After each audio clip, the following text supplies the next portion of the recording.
Okay, let's talk about Santa Claus.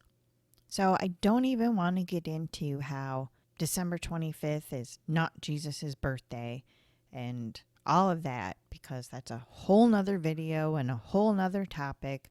Right now, I just want to hone in on Santa Claus. Right off the bat, just look at his name, Santa Claus. Firstly, we have Santa, just move one letter, change the N, and you have Satan. Look at the word claws. Okay, now think about demons and their hands that look like claws. So we have a Satan Claus. Oh, I mean Santa Claus. Yay, he lives up north. You know, where the enemy has clearly said that he will sit upon the mount of the congregation in the sides of the north. Any coincidence? I don't think so.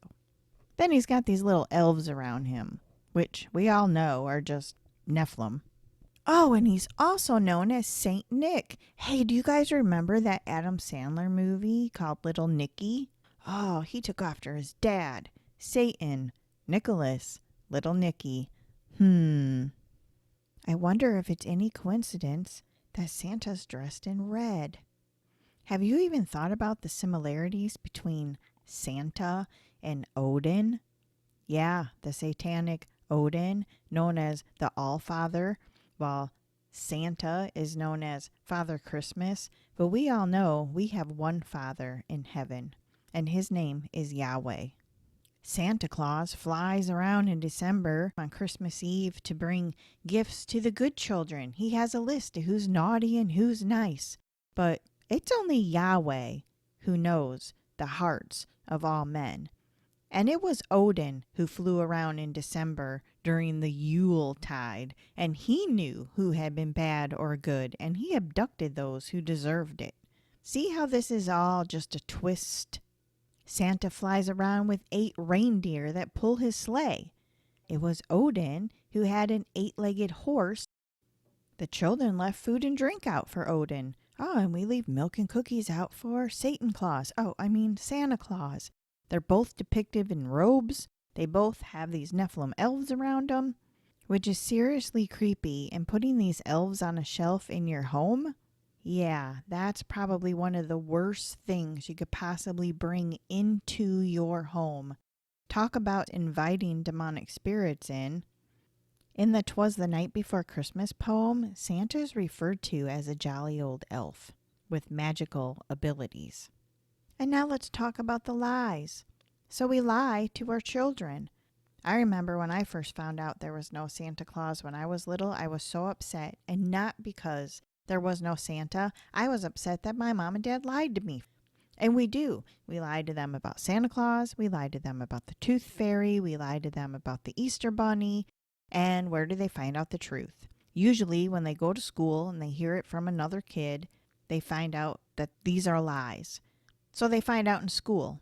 So when your child gets into the public school system and they're taught about the Big Bang Theory and evolution and they start questioning things, if you're not homeschooling, then guess what?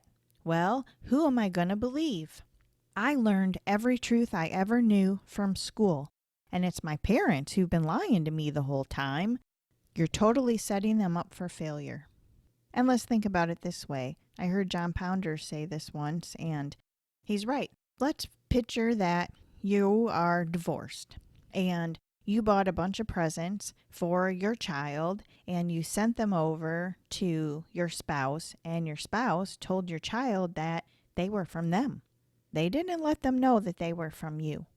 Or let's just put it in another way that you can understand. So Yahweh, your Father in heaven, is your provider, and he provides for you. He has given you your job. He has given you your provision. He's given you your money. You're able to buy gifts for your children, and then you buy all these gifts for your children, and then you tell your child that some pagan god is the deliverer and provider of the gifts.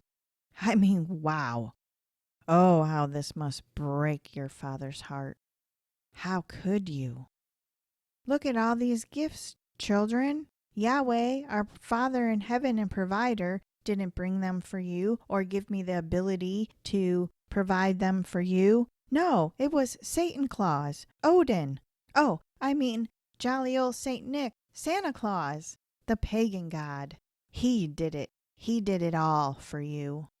I hope that cuts you straight to the heart because it needs to, and we need to stop this. Quit lying to your children. They can handle it. We're to train a child up in the way he should go, and I don't see this anywhere in my gospel. All right, I can only pray that you decide to make a change this year, and God bless you all.